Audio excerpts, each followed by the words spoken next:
So today's topic is on tacrolimus. So we are focusing on tacrolimus and once-a-day preparation, formulation of tacrolimus.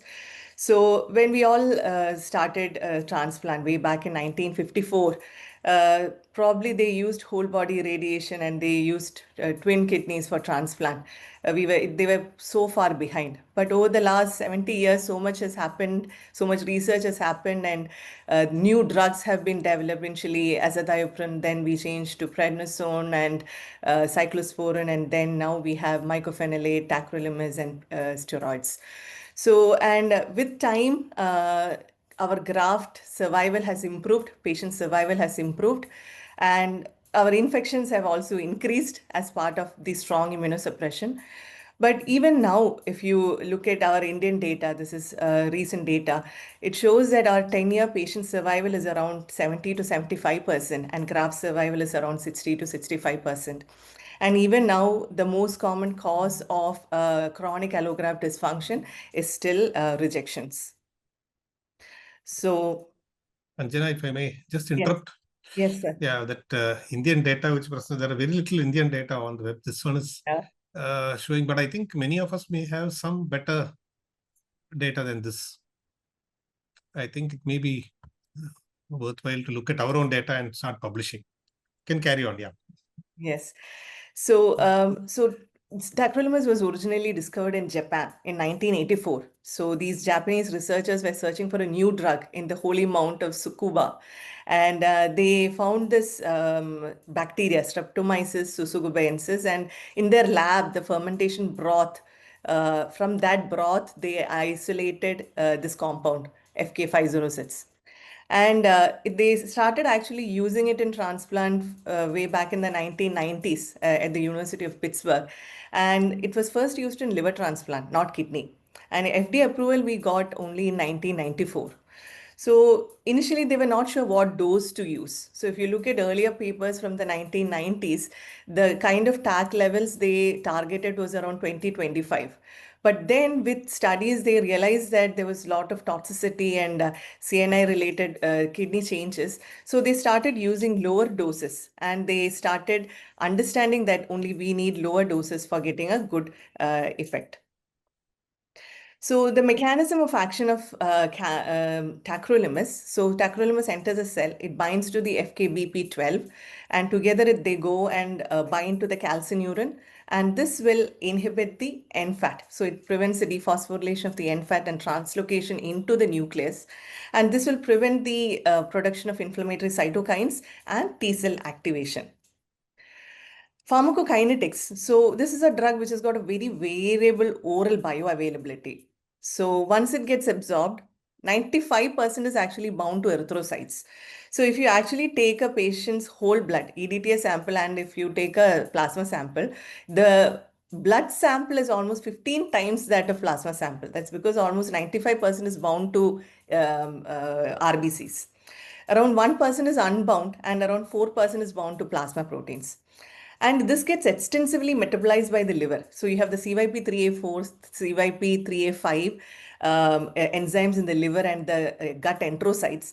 So it gets metabolized by these enzymes. And also there's a P glycoprotein in the enterocyte, which actually effluxes the drug from the enterocyte into the intestinal lumen. So this is one of the reasons why extensive metabolism is one reason why if you're converting a oral to an IV dose, you need to give only 1/4 the dose. That's because of the extensive metabolism. And elimination is almost 95% in the bile. And one thing we often neglect about tacrolimus is pharmacogenomics. Even though these tests are available to us, we seldom use it. So why is it important and why we need to know more about it? So as I said, the metabolism is mostly by the GI and hepatic CYP3A5 and CA4. So there can be polymorphism, SNP, single nucleotide polymorphisms in the CYP3A5. And the importance is that you have two alleles. So you have CYP3A5 1 and 3. So if you have 1 1 or a 1 3, you're actually an expressor. And if you have a 3 3, you're a non-expressor. So what does this mean? It means that if you are an expressor, you have a lot of CYP3A5 enzyme, you metabolize your tacrolimus very fast, so that your trough levels are very low. So you need 2 or 3 times the actual dose that a normal person needs to actually achieve a target trough level. On the other side, if you have 3-3, then you have a slow metabolism, you have increased trough levels, you need to use only standard dose. So this becomes more important only in the early transplant period. So if you are a center that doesn't use induction immunosuppression, then you are relying on more on the initial high TAC levels to take the patient through the initial 1 week. So in these patients, if you're actually having a patient who is a fast metabolizer, you start giving TAC, even after 5 or 6 days, you're still not achieving adequate TAC levels. This is a patient who's going to get an acute rejection in the early post-transplant period.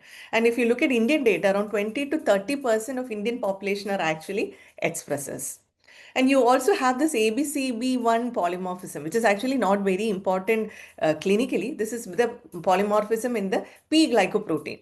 So suppose the activity of the P glycoprotein is very less, you have a higher TAC levels because there is not much efflux into the intestine. So you're at a higher risk of nephrotoxicity. But this is not that clinically significant. So I with think this, we've had a good discussion on basics of tacrolimus, how it is absorbed, how it is eliminated, and what are the various mechanisms. So I'd just like to put a poll. Do you routinely do pharmacogenomics in patients? So the choices are routinely do in all patients, do not do once in a while, and the last is what is pharmacogenomics. So I would like all of you to answer this. We'll start now.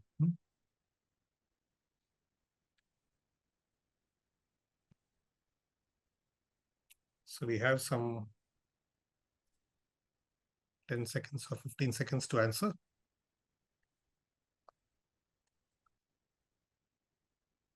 I think you can close the poll and submit the results. Yeah, so you can see a wide variety of answers. Most people are not doing it. So that is one of the things. So I would like to ask, I think Dr. Jacob sir is here. I think you have done some research on this. Your unit has done. Yeah, we have done majorly. Dr. Noble has done it, and I think it was published by Dr. Srija, the Tanker thing. And the Tanker Award. Yeah, got the Tanker Award, and they found that did have an effect. Yeah. So anybody has any experience on what you do after pharmacogenomics? That is, suppose you do a pharmacogenomics, find 1-1 or 1-3 or 1 or 3-3. What would you do? How would you start the treatment? Is there anyone who has experience in that? Out of the 30% who are routinely doing? Hi, this is Arun. Yeah, Arun, tell me here. So I'm not involved in the study, but I analyzed the data by the Dr. Noble and the Rajiv Gandhi Institute. So there are 3 genes. So for each genes, based on the expression, we code it 0, 1, and 2. And and it can be made, and it is put into a linear formula, and we can predict the TAC level in the blood. So based on standard dosing. Yeah. So rather than a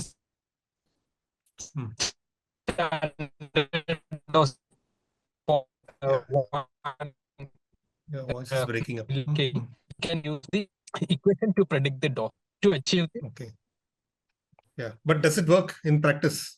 That is, you predict a dose and you give it, it does actually produce that particular level. So external validation was not done. It is derived from the study cohort only. Yeah. I think Edwin is not here, but Edwin, they have also done a lot of work on this. So the basic point is that you can do pharmacogenomics. If you do pharmacogenomics, you can use formulae to predict what will be the level, and you can use that. But one of the things is that when you are using ATG and other induction, you are not really keen on this. So probably you may start with the tacrolimus and you're quite happy with the levels that you achieve. So that may be another way of doing things. Iqbal, are you doing pharmacogenomics? Iqbal was here. Iqbal is here. I think it's not here. Okay. Yes, Dr. Satish. Yes. Oh, yeah. Okay.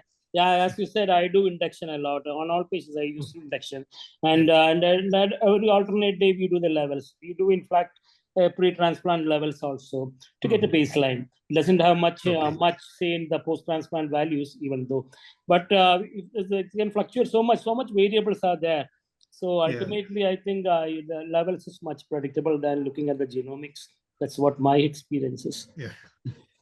So that's also very interesting. So you see the practice is so different.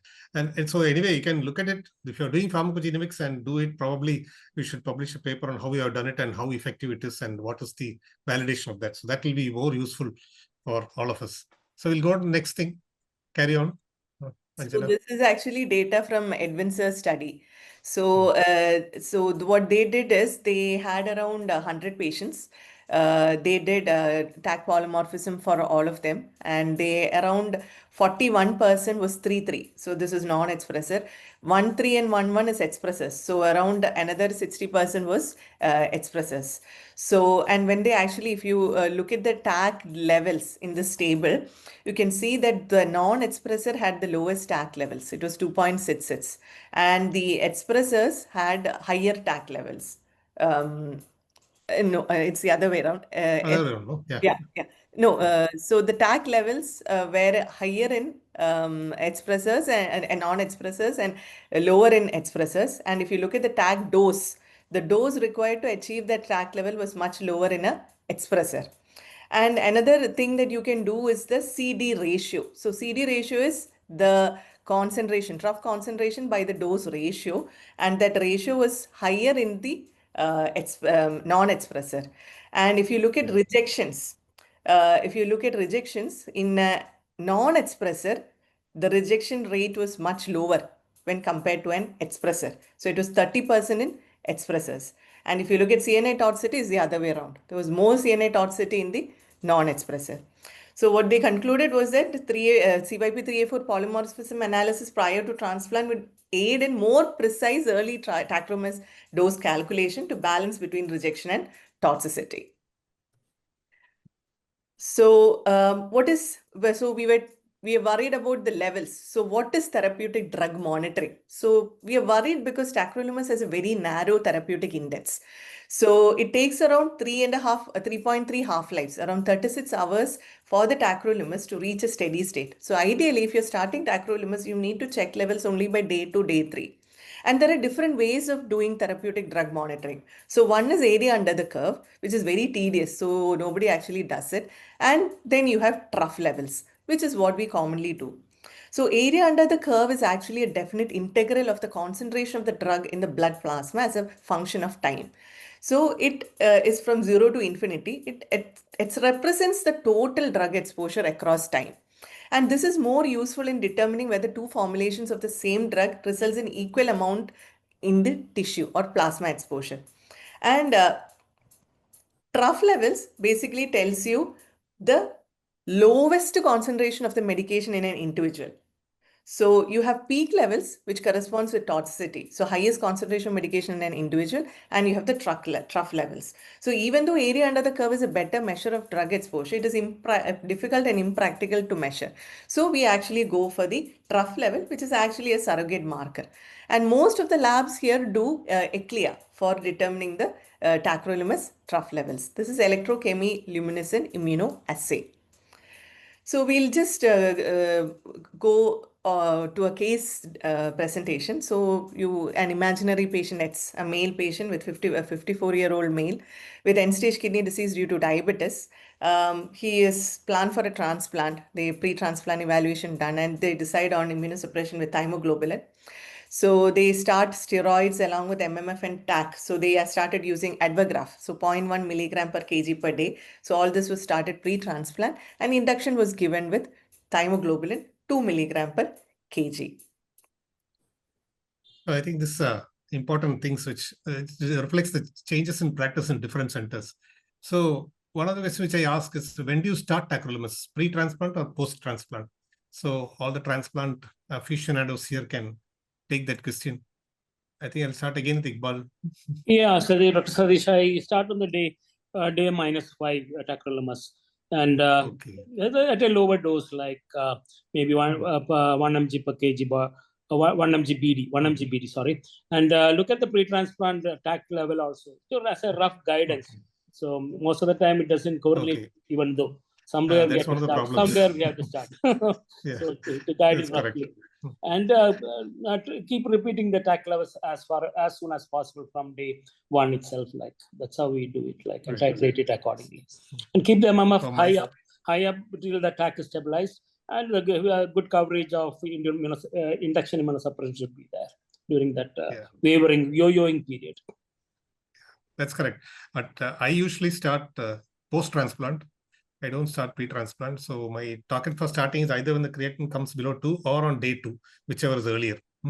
So I don't want to wait too long. So even if the creatinine doesn't come down on day 2, I'll start. And then we'll start checking the levels after 5 doses.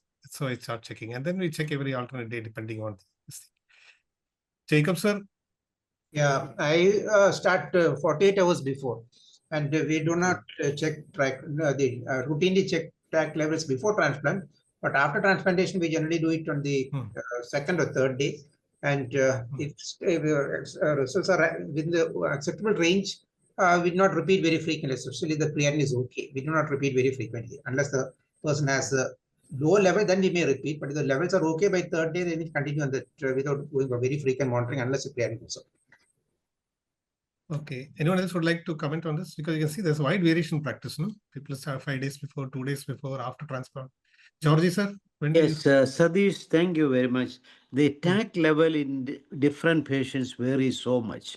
So, as like Mohammed Iqbal said, I also initiate them on a small dose, 1 milligram, twice a day, 4 days or 5 days before. And the day of transplant, I check the TAC level. Sometimes it's only 3 or 4, sometimes it's 25, 27. So the whole idea is we should not be getting into a higher dose so that TAC toxicity and all should not come. So it is very important. I find that this is very important to find the baseline value on the day of surgery, day 0 or day 1, as you say, and then you can titrate the dose accordingly.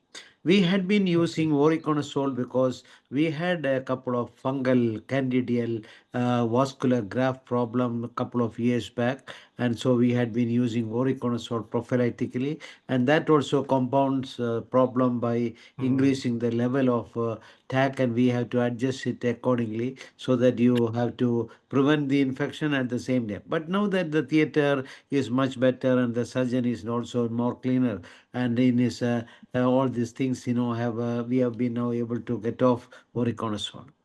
So this is my suggestion. I think with that, the other questions also partly been answered. Post-operative restarting tacrolimus and how frequently do you do tacrolimus levels post? I think all of us are doing quite frequently in the immediate post-operative period. Any other opinions on this from anybody else?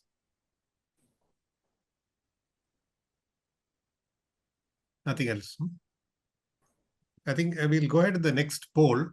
So this is the aim. Do you aim for which TAC level do you aim for in the initial period? Is it 5 to 8, 8 to 12, 5 to 10, or happy with anything over 5? This is the initial period after transplant.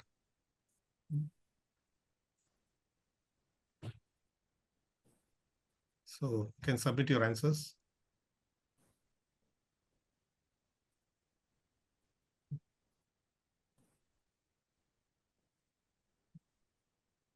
I think you can stop the poll and give us the answers. Yeah, most of us are keeping a higher level in the immediate post-transplant period, 8 to 12. Is there anybody who will keep about 12? You can answer that. More than 12. Actually, I didn't think of that. Should I put something more than 12 also? But I think nobody's answering, so probably nobody's putting about 12. So we'll go to the next poll. Yeah. So what about after 3 to 6 months, what would you aim for? Is it 3 to 7, 5 to 10, 5 to 7, or something else? So you can please put up the poll, please. Rahul Jain, please put up the poll for this. Poll is not there.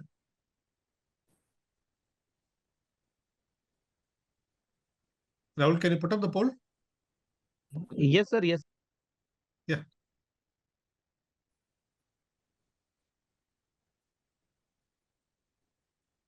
We are getting a lot of answers on the chat box while the poll is being put up. Yeah, here's the poll, so you can all answer that.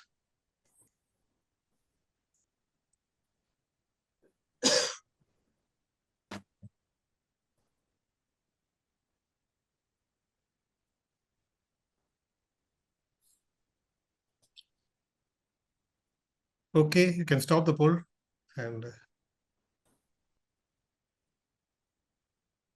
give us the answers.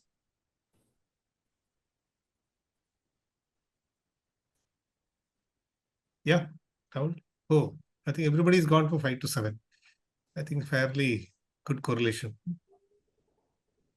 So I think as an Indian scenario, we are using a higher TAC level in initial period 8 to 12 and a lower TAC level later on. Though even though you see, if you look at the international standards and all that, even the data from Astellas, they recommend a higher TAC level initially. They're much higher than this. And I think if you look at the initial trials which were done when they had a lot of PTDM, it was all due to very high TAC levels. Okay. So any comments on this from anyone?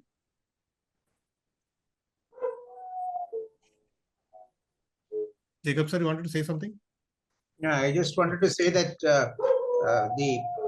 your policy of starting TAC after transplant, is it for deceased donor or for live? Because sometimes All donor, yeah. because we see that sometimes when we in deceased donor, when we are expecting an ATN, and sometimes we may delay the TAC. And if you get an immediate diuresis in live related also, if you get immediate diuresis, we continue TAC, but then we often stop TAC in case we have a decreased urine output and there's a clinical suspicion of ATN. We restart after the third day or so. Otherwise, we routinely start before. Because I am giving induction for all, ATG or Besliximab. So I am a little happy with not starting before transplant. I start after, but that's what. But once the creatinine comes, got a good brisk diuresis, you still would delay. I will start once the creatinine comes below 2. Usually it comes on the day 1 post-op or day 2 post-op. But day 2 post-op, I will start whatever be the situation, whether it is creatinine is 3, whether there is delayed graft function, whatever. That's my protocol. So we're not doing pharmacogenomics, so maybe that may be one of the options which we can do. It's now cheap. It's not very expensive. It's the only thing. Okay, Anjana, you can go ahead. Yes. One more point that I wanted to highlight with regards to the trough TAC levels is intra-patient variability. So earlier we talked about pharmacogenomics where there is inter-patient variability, but even within a patient, trough levels fluctuate. And this is known as intra-patient variability. And if you actually would like a measure to have a idea of what the intra-patient variability is, you have different standardized formulas. So you can use the standard deviation, or you can use a coefficient of variance, which is standard deviation divided by mean, or you can use IPV percentage or intrapatient variability percentage. So high intrapatient variability in tacrolimus trough concentrations will lead to alternation between episodes of over and under exposure. And this again puts the patient at a higher risk of toxicity or rejection. And here is where the advantage of OD TAC comes in. So studies have shown that IPV or intrapatient variability is much less in those patients who have been using Advagraph or TAC OD formulation when compared to BD formulation. And if you look at various studies, the general range of IPV percentage is 15 to 30%. And more than 30%, it always puts the patient at a higher risk of graft failure. So what are the main determinants? So the determinants are other drug or food interactions, genetic factors, which we just discussed, the pharmacogenomics, and medication non-adherence, patients who are not taking regularly or missing doses, or concomitant illness like diarrhea. So the high IPV will eventually lead to formation of DSA, acute rejections, and eventually graft loss. So another value or a measure that we can use, which is simpler than doing a pharmacogenomics, is C by D ratio. So C by D is, as I said earlier, the trough level by the TAC dose ratio. So this is a simple and cost-effective tool that helps clinician to optimize individual immunosuppressive therapy and identify patients at risk for adverse effects and unfavorable outcomes. It should ideally be assessed only after the first month. Ideally, 3 months is the time where you should assess it. And it helps to distinguish between fast and slow metabolizers. So if the CBID ratio is less than 1.05 nanogram per ml per mg, it is a fast metabolizer. This means that if you have you're an expressor or a fast metabolizer, you need a higher TAC dose to achieve target concentration. So naturally, you will have a low C by D ratio. And this actually puts you at a more risk of higher intra-patient variability. That is why this is important. And this indirectly will lead to increased risk of poor outcomes after kidney transplant. So probably these are probably a group of patients which we can identify and probably switch to an OD TAC formulations, which is probably at a lower risk of high IPVs. So there is actually data also on how IPV is a predictor of long-term graft failure. So this was a study where they had around 297 patients. They checked the TAC levels between 6 and 12 months, multiple levels, and they calculated the IPV percentage. They divided the patient into two groups, those with high variability and low variability. And they saw that the patients which had low variability had a higher probability or had a better graft survival. And they did the Cox regression also. One of the main factors, risk factors for graft failure, censored for death was tacrolimus intrapatient variability. So probably this is where our OD TAC or extended release formulations of TAC come in. So there are two formulations actually. So one is the Advagraph. So this is a modified release formulation that allows a slow release of drug by controlling water penetration and forming a protective polymer gel layer around the tacrolimus. There is actually one more formulation which is called the Envarsus, which uses a drug delivery technology that improves the bioavailability of drugs with low water solubility. But today we are going to talk about Advagraph or the extended release tacrolimus formulation. If you actually ask me what is the basic difference, so the absorption, metabolism, excretion, the safety, efficacy, everything is similar. The main difference is Cmax. The maximum concentration of the TAC in the blood will be higher for immediate release compared to extended release. So in those patients who have dose related or the peak level related side effects like tremors or neurotoxicity would probably do better with the extended release. And time to maximum concentration is lower with immediate shorter with immediate release, and it's more slow with extended release. So if you ask me what are the main advantages of OD, it reduces the risk of under and over exposure to TAC by slow release of drug over a prolonged period of time. It provides a more consistent area under the curve and decrease intrapatient variability.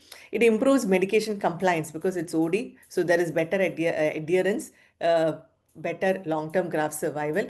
You might probably need fewer adjustments of the dose and reduce risk of under immunosuppression.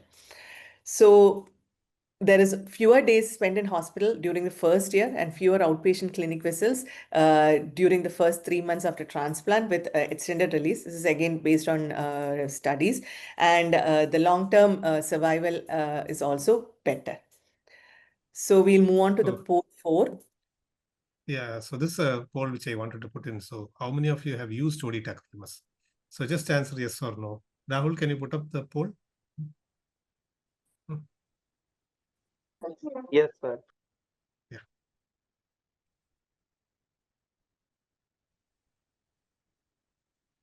So just whether used or not, that's all.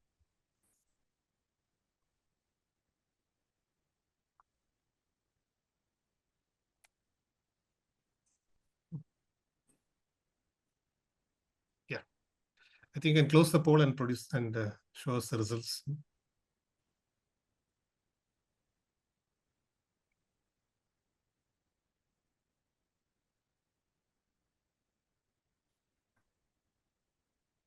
Yes, results are ready.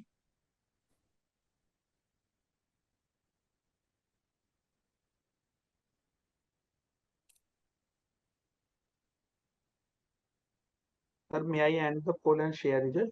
Yeah. Please share the results. That's what I'm saying.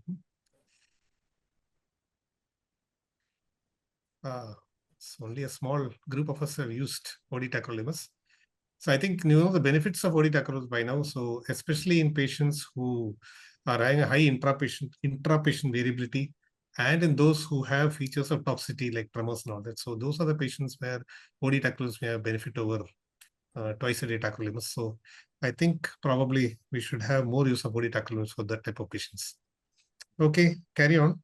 Let us talk more about tacrolimus OD exposure and outcomes. Okay. So coming to the data on comparing OD and BD tacrolimus. So as we said earlier, so the initial period when we are struggling to achieve the postoperative, immediate postoperative blood levels, target levels. So they did the study. They actually started patients preoperatively on tacrolimus, one group on OD and one group on BD. And they looked at from day one itself, they restarted tacrolimus post-op, and they checked the levels from day 1 to day 7. And if you can see the bars on the chart, on day 1 post-transplant, a higher proportion of patients on OD tacrolimus achieved target trough concentration in the range of more than 5 to 15 versus BD, which is around 60% versus 42. And by day 5, actually, proportion of patients with trough levels in the range 5 to 15 were similar, like 64% and 62. So probably this is one window where it can help, especially if you are not using induction and you definitely want to make sure that the patient achieves a high trough levels in the beginning. Again, this is another Indian study which they compared 24 patients on OD TAC and 24 patients on BD TAC, followed up for almost 2 years. They looked at the scatter plot of TAC trough levels. And as you can see, all the blue dots are concentrated together, and that is the acceptable range for that is the OD group. And if you look at the red dots, basically diffuse and scattered out. So a stable and more sustained levels were achieved with OD TAC dosing.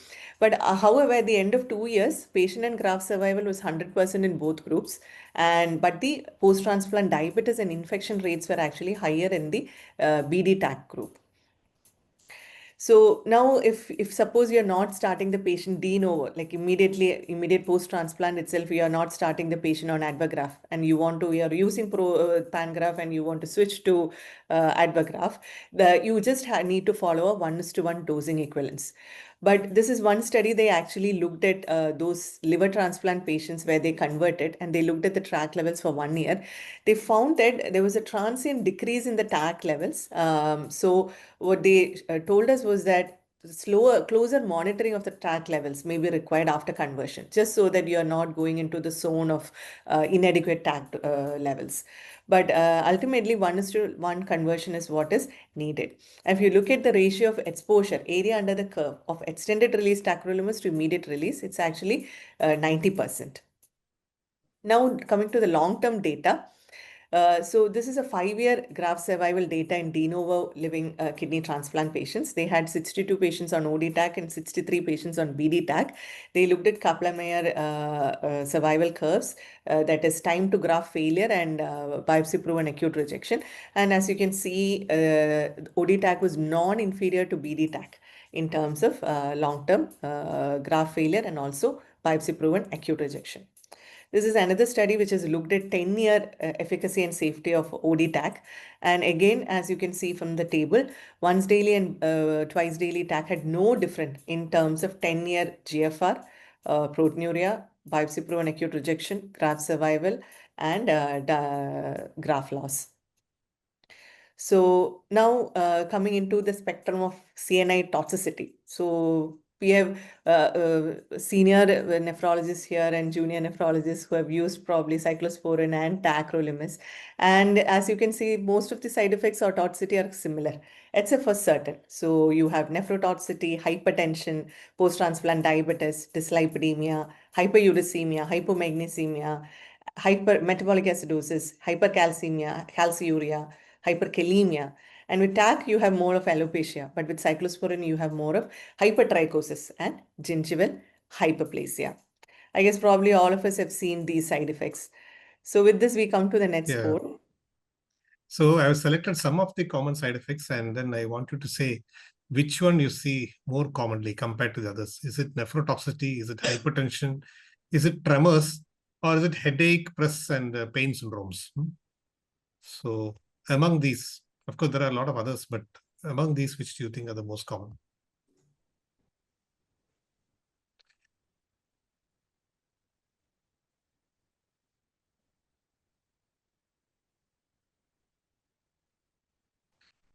So you can end the poll and show the results. Sir, only 50% persons given the poll till now, sir. So that's why I'm waiting, sir. Waiting, huh? Okay, we'll wait some more.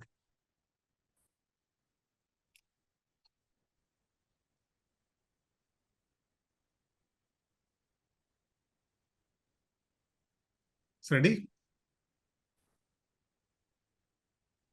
60% has been done. May I end and so? Is it? Yeah, end and so. That's enough. I don't think think that anybody's is a going to answer. difficult question. No, many of the others may not have that much experience. That's why they're not answering it. But you can see it's a wide scatter, but most commonly is tremors. I also agree with that. I also put tremors as my choice. Tremors is one of the most commonest among these. Alopecia is also there among this list, which is also quite common, but mostly tremors. And about tremors, that is also a problem because tremors, sometimes they are related to levels, but sometimes even at normal levels, you get tremors. That's the problem. If it's due to level, the level you bring it down, it's nice. I always like to think of tremors as where you want to decrease the dose, but it doesn't always work that way. So let us talk more about tacrolimus nephrotoxicity. Okay, so what is acute TAC nephrotoxicity? So you have acute and chronic TAC nephrotoxicity. So acute TAC nephrotoxicity is a increase in serum creatinine, not explained by other factors of AKI, and a concomitant increase in the blood levels in the range of more than 20. So actually the threshold is around 15, but even more than 20 is where you get severe acute TAC toxicity. So the main mechanism is vasoconstriction of the efferent and efferent glomerular arteries. I've put in a beautiful picture which shows the acute vasoconstriction of the efferent arteriole. So this is basically because of increase in sympathetic tone, increase in RAS system activation, increase in endothelin, and a decrease in vasodilators like prostaglandins and nitric oxide. This will ultimately lead to a reduction in the renal blood flow and GFR and cause an impairment in the endothelial cell function. And typical biopsy findings that we see is isometric tubular vacuolation, myocyte vacuolation, arteriolar hyalinization, and glomerular capillary fibrin thrombi. We'll come to the next poll. Okay. Yeah, so this is actually a poll which I want everyone to answer anyway. So how common is tacrolimus acute toxicity in your experience? Do you think it's very rare, it's uncommon, it's common, or very common? So I put some percentages for very rare and uncommon, but others I have not put any percentages. So you can just answer that based on your experience.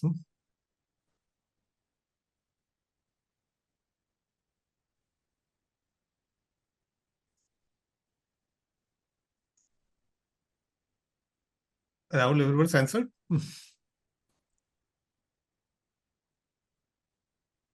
Oh, actually, it's mostly uncommon. Some see it's common.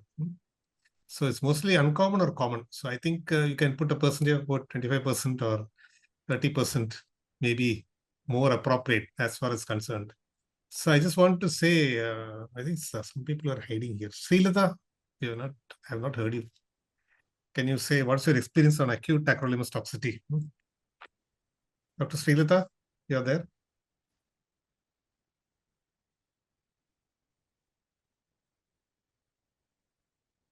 Acute toxicity is relatively common. We check the level when the patient develops tremors as well as graft dysfunction.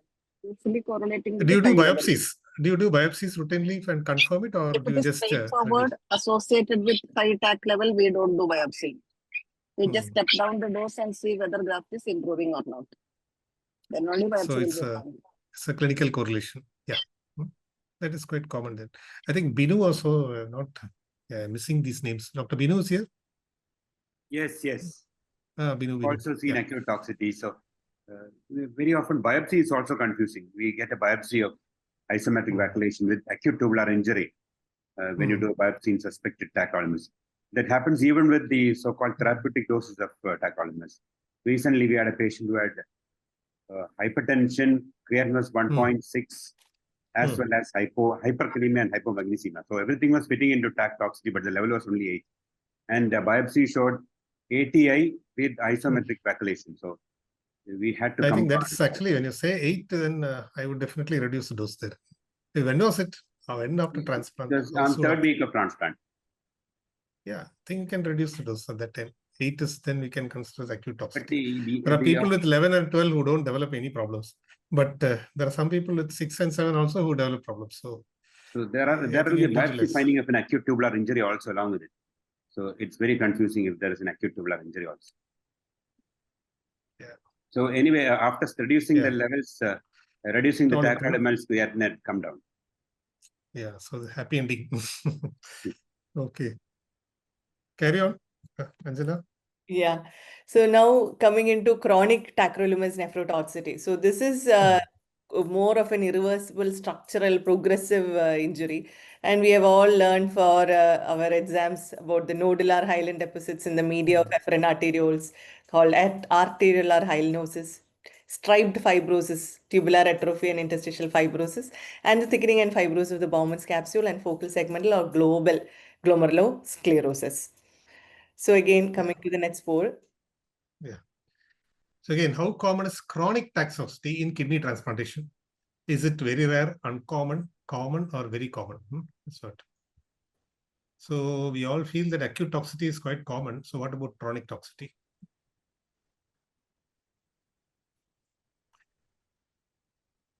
So Rahul, once the poll reaches the level, you can give us the results.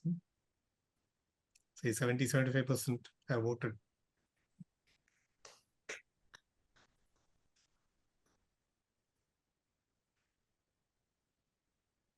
57% has been participated. Oh, okay. I think So that may I is show good some? enough. No? Yeah, you already shown. Uncommon is what? It's most of the uncommon and common. So that's very thing because what we used to see, if you look at the original Nankivell study published in 2004, when the cyclosporin era, at 10 years, the incidence of cyclosporin nephrotoxicity was 100%, according to the study. It was a very famous study and very influential in affecting our practice.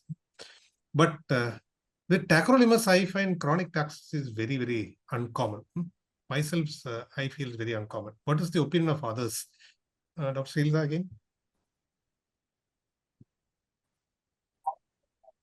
It is usually histological diagnosis associated with severe IFTA. They don't explain the nodular sclerosis or striped fibrosis. So we presume that it is chronic tubular interstitial disease, maybe due to attack toxicity. That's all. That's all. We are not really sure about that. What about Iqbal? Iqbal, what do you think? Yes, thing is, it gets confused with so many pictures. Like with the more than 6 months, 1 year, 2 years, you have the ABMR, chronic ABMR setting in.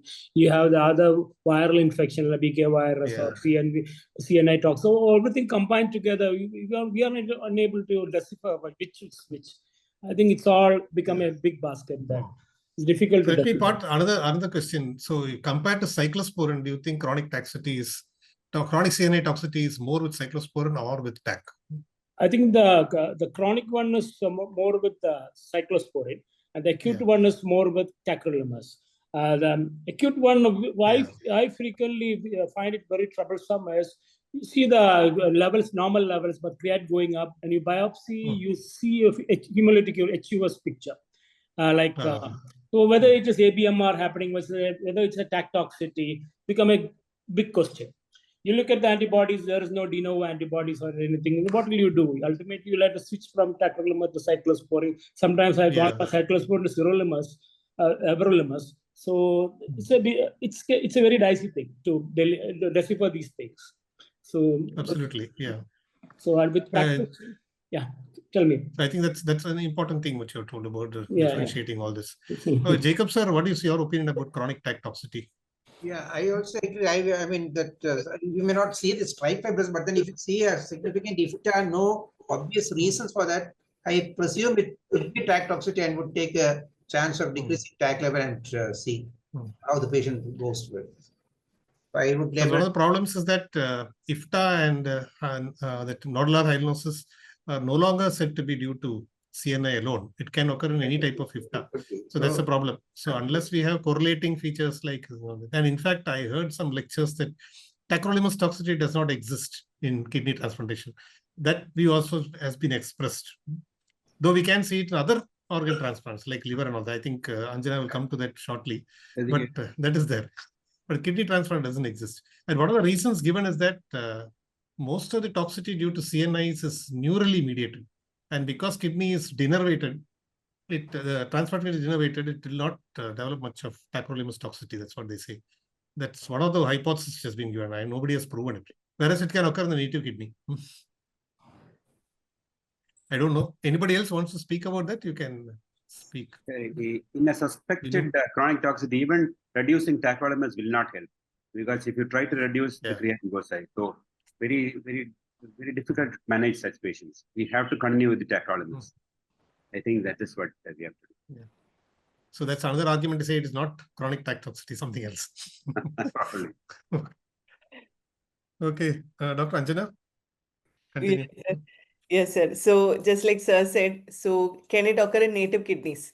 So this was actually a study where they actually, this is published in AGT in 2010. They looked at CNA-related changes in non-renal solid organ transplant recipients. So they actually biopsied kidneys of patients who had an AKI, proteinuria, and they were bone marrow patients, liver, lung, and heart transplant patients. The most common finding they saw in the biopsies was acute tubular injury. IFTA more than 20% was the next common. Arterial hyalinosis, benign nephrosclerosis, global glomerular sclerosis, etc. was also there. But again, a group of patients actually had primary glomerular disease. This was more in the liver population, like MPGN associated with Hep B, Hep C, IgA nephropathy, etc. And when they actually looked at their data, only 10 patients among them actually had TMA, and the long-term kidney survival after transplant was lowest in patients with TMA. Rather than other causes. And they, moreover, the arteriosclerosis, benign nephrosclerosis, global sclerosis, they also attributed all of these to hypertension and diabetes, because most of these patients also had hypertension and diabetes. So at the end of the day, we are left with, like, we do not know what is happening and what actually caused it. So with that, I'm switching on to TAC-related TMAs. Etiology is even now unclear. The proposed mechanisms we can say: the increase in thromboxane A2, decrease in prostaglandin I, direct endothelial injury, and it's usually a dose-dependent toxicity. Ultimately, at the end of the day, you rule out other causes, and then you say that this TMA is due to TAC. And other causes meaning like an atypical HUS or an ADAM TS1 deficiency, or a ABMR, or a viral infection. And another telltale evidence is that it resolves on withdrawing the drug and recurs on re-exposure. So probably that is ultimately the only thing that's going to prove that this was TAC-induced TMA. And main criteria for diagnosing a TAC-induced TMA is renal dysfunction, proteinuria, hypertension, MAHA, and neurological dysfunction. So again, coming to another poll.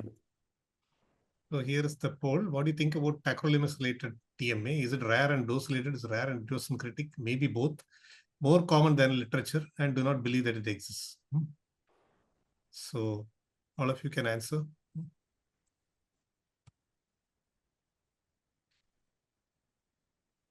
So I think some questions on TMA are there in the chat box, which have probably been answered by now. And this poll will tell you that we really don't know much about it.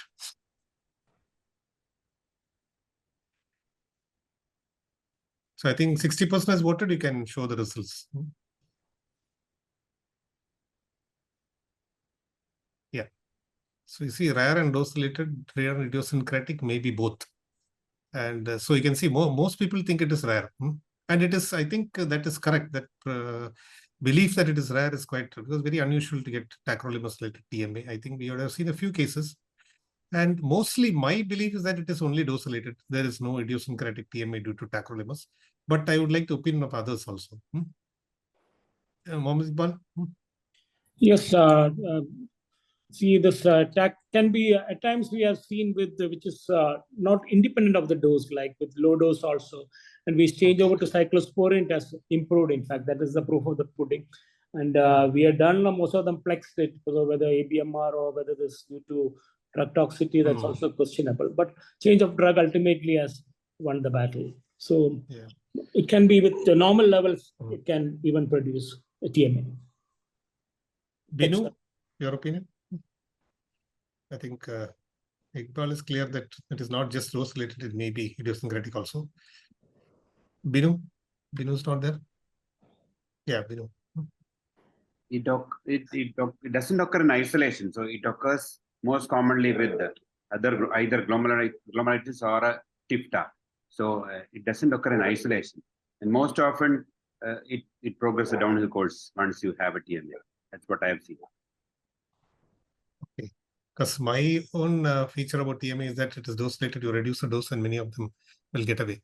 But there may be some cases. My experience with TMA has not been great with tacrolimus, so can't really say much. Anybody else has any opinions on that? Jacob sir or Dr. Srilata? It's not usually dose rated. We use the same dose for all patients, mg per kg. But it develops TMA. So, trough levels. So trough level may be high, no? Even with the same dose. yeah. Same dose developing some cases TMA possible. Okay. So I think it is still, like, that's what I was saying, because it is still mostly not a scientific analysis, mostly what experience tells us. And that's the problem. We need to have more data. I think carry on, Anjana. Yeah, again, this is again a general question for the audience. Like, different people have different strategies for treating CNA-related TMA or presumed CNA-related TMA. So we just heard all of this, reducing tacrolimus dose, plasma exchange. I think what Dr. Iqbal said was very significant, because he said you had 2 plasmapheresis because you don't know what is the cause. So you cannot say it is TAC, maybe something else. So you do the plasmapheresis and then you analyze what's the reason and try. So you can do, like you said, you can switch over to cyclosporin. You not just switch over to mTOR inhibitor. That's another option which is there. Yeah, carry on. Okay. And another toxicity that we are probably as Keralites, we generally see is post-transplant diabetes. So TAC prevents the transcription of the insulin gene in the beta cell by inhibition of the calcineurin after binding to FKBP. And it can also produce islet cell injury in the form of cytoplasmic swelling, vacuolation, and altered insulin staining. All of this will lead to decreased insulin synthesis, secretion, and sensitivity. So I guess that with that, we come to the end of the toxicity.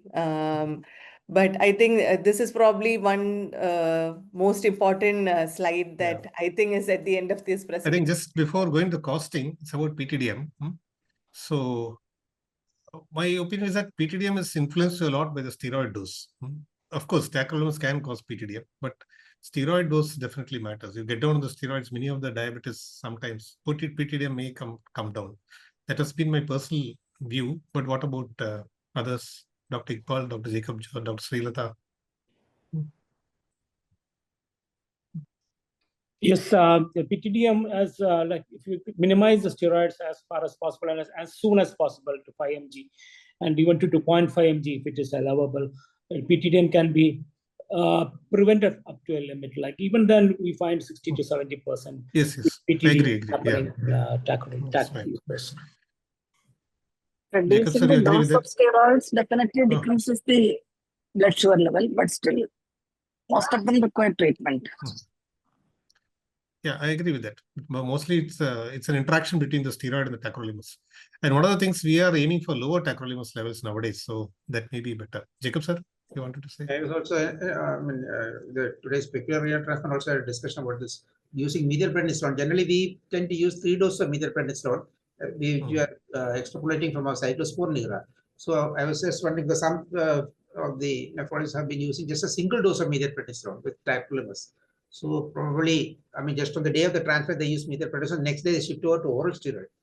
Our practice has to be using 3 doses of methylprednisolone, but probably using a single dose on the day of transplant and shifting to oral steroids when using tacrolimus would probably decrease the risk of PTDM, because it's definitely more with TAC compared to cyclosporin. Yeah. I don't know, anybody others are using single dose of methylprednisolone or 3 doses? Iqbal? We use in high risk patients, we use to 3 days to 4 days of methylprednisolone.